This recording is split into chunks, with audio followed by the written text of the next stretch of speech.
Hi, guys. We are here from Coinalytics. This is James, I'm Bill, and we're here to teach you how to decode the blockchain using blockchain data APIs from Coinalytics. So about us, the team is located in Palo Alto. We started working together in 2014. We closed a seed round this year, and our fundraising group includes 500 startups in the Hive. Fabio Federici, our CEO, brought us together on our common vision. I'm the machine learning lead with a background in security architectures, and James is the principal infrastructure engineer that has put together the APIs you'll see here today. The scope of the presentation, we'll introduce some of the Bitcoin specific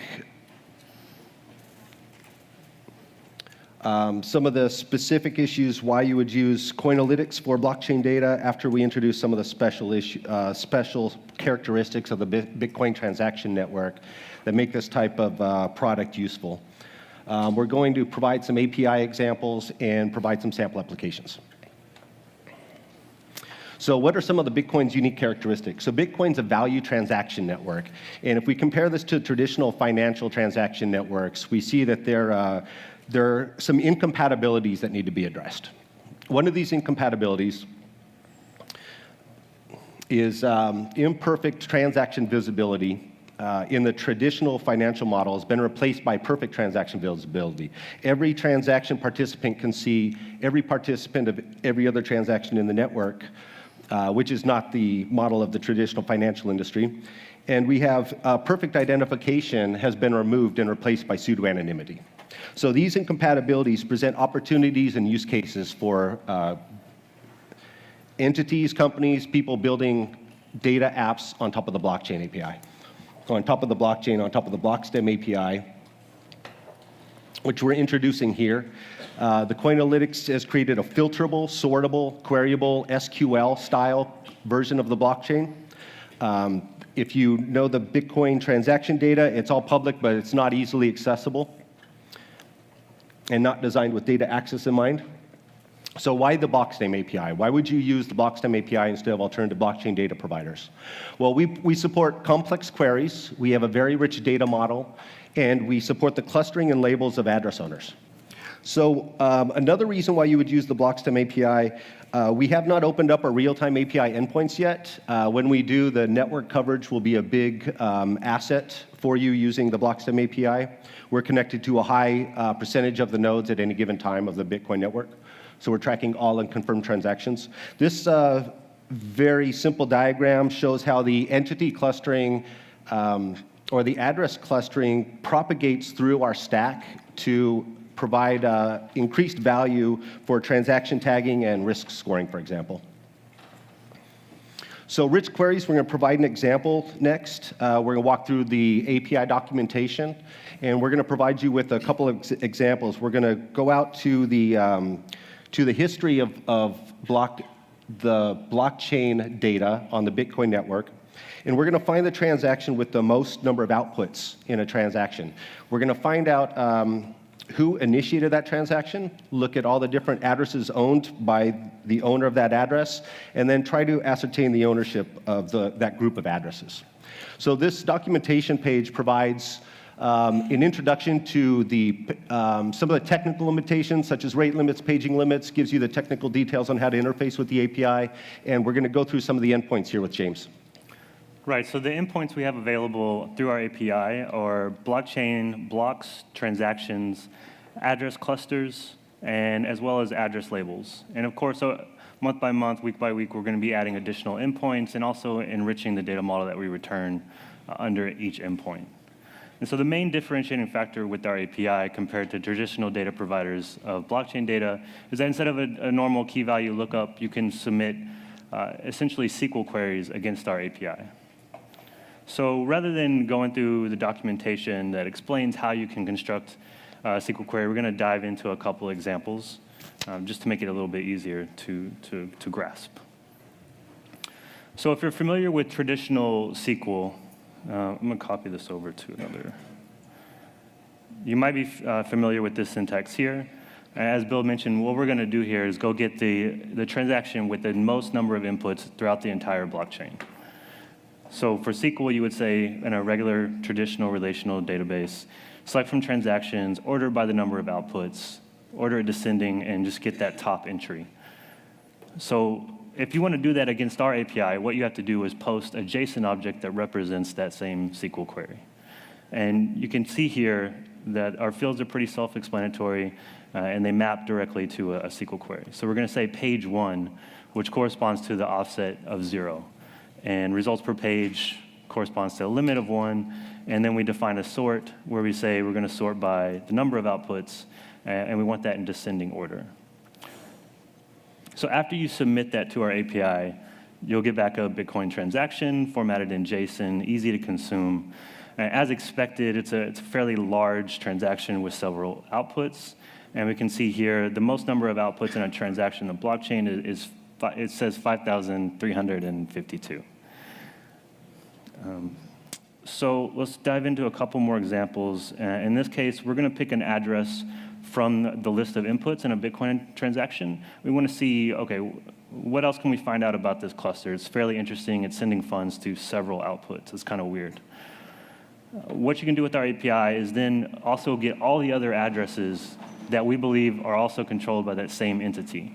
And this is what we mean when we say address cluster. So to look at the query to perform that, we're going to query our cluster addresses table, and we're going to define a field, cluster seed address equals that address from the input. So this cluster seed address is a special field. It's going to automatically convert that address to this corresponding cluster in our backend. And we're going to order by addresses just to support basic paging functionality so that we don't have to consume all the addresses at once. If we want to page to that data, we can. And let's take a look at the JSON query.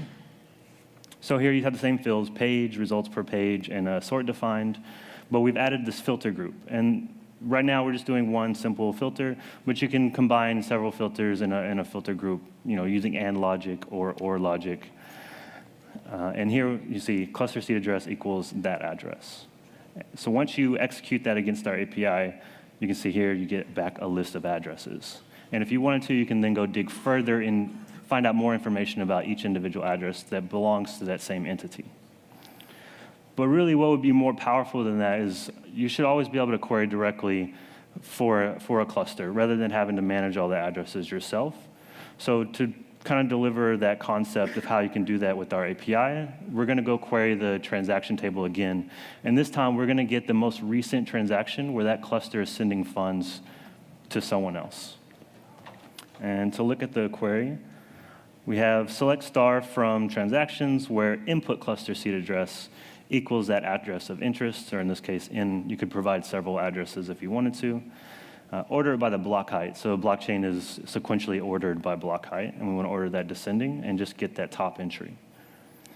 So the input cluster seed address, this is different than the previous field in that we're only looking at the inputs of the transaction, therefore only cases where that cluster is sending funds. And you could do the opposite. You can define outputs only, et cetera. Sorry. Okay, so let's look at that JSON query. Very similar to the last one, we have sort, we have our filter group, paging, and results per page. I've added one field here called fetch cluster IDs. And using this ability to add extra bool flags is how we're going to allow our users to join in additional data into a transaction, for example, in this case. And why that might be useful in this query is pretend you were doing a UI application on top of BlockStem. Well, when you retrieve this transaction that gets returned from that query, there's several inputs and several outputs, which means several addresses. And that can be very cluttered in your UI. So if you use that cluster ID, you can immediately have an identifier to group all that together and reduce the noise in your UI. But you never have to worry about tracking that cluster ID. You can always just use an address and expand to a cluster with our endpoint. Other things to note are we try to expand the base data model you see in other data providers. We provide additional aggregate statistics across that transaction. The first relayer from our Bitcoin that we observed on the Bitcoin network, which we have a very high presence in, we try to maintain 90% connectivity throughout the network. So let's keep following that address from the first example and see what else we can find out about the API. In this case, we're going to use the address label endpoint and see what labels exist for this cluster. Looking at the JSON objects, still very, very similar, one filter, sort, and in paging. So after you query the address labels endpoint, what you get back is this label entry for that address. And so not surprisingly, the label on this address is F2 pool. So F2 pool it's a mining pool, and traditionally they need to send out payments to all the participants mining in their pool. So that's why it's not surprising that they have the transaction with the largest number of inputs. So the point of these examples is just kind of drive the point of how you can construct a SQL query and issue it against our API. And the reason we've been building out this infrastructure is internally, we need this kind of access to the blockchain to support our own more advanced heuristics and more advanced applications on top of the blockchain. And so now that we have that built and we have it production ready, we're tolerant to multiple zone outages on Google Cloud hosting. Blockstem is our product to open up that infrastructure, all that engineering, to the public. And so now users can focus solely on the application they're building rather than the engineering effort of keeping up managing a database that holds the blockchain data and all the expensive indexing that comes along with accessing it in a very horizontally high scalable way. So with that, I'm going to hand it back over to Bill, who's going to dive into some of those applications. So before we get into the sample applications, we're going to show you the same usage of the REST interface from a programming language. We'll walk through it in Python really quickly. We'll use the same queries, not going to go off in another direction right now. So we have a custom requester receiver with an URL builder and a rate limiter, but once we get that initialized and into the system, our JSON queries become very simple. We have our body representing our SQL query, and we have our API endpoint, and there's not much left. And so our queries, writing the queries and querying the Bitcoin network history becomes very fast, very easy, very efficient. This is our second query. We'll skip past the 2 and 3.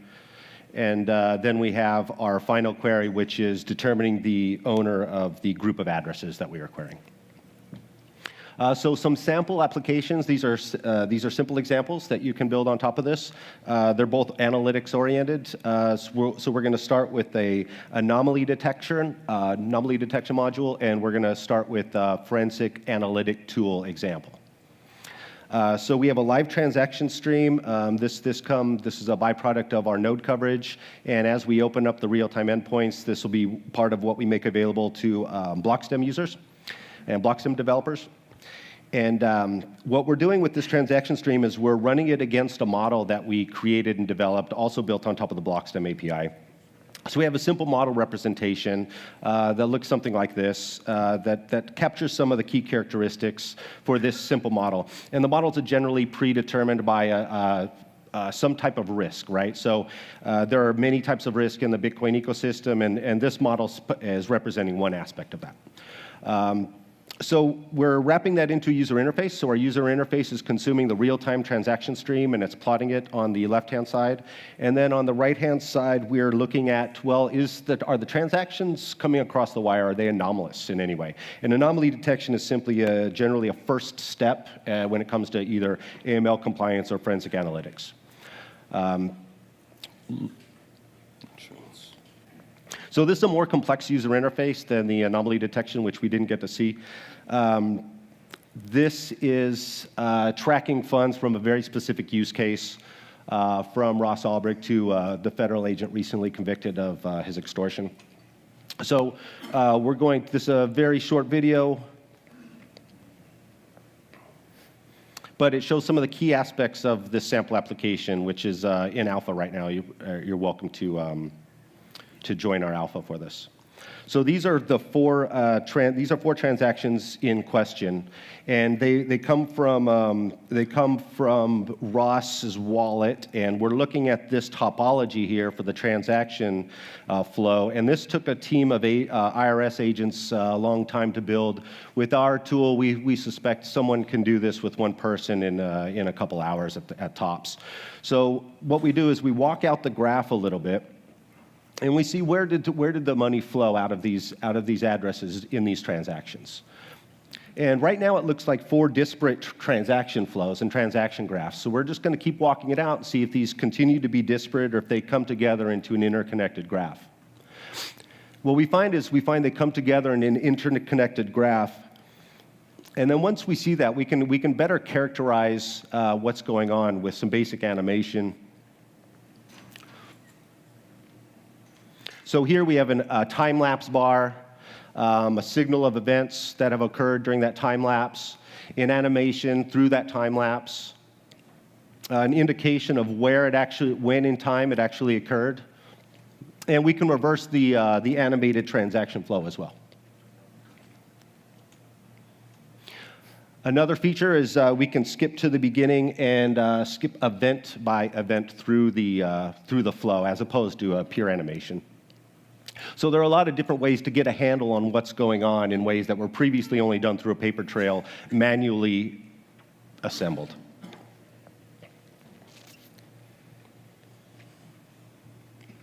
So here we see the distinction between addresses and clusters. This demo does not distinguish very well between addresses and clusters. We have a demo available at our booth. Come by and see us, and we'll give you a better example of the distinction between addresses and clusters in a demo setting. And so this is adding in the final transaction. Okay, so we're also trying to trace funds into this transaction.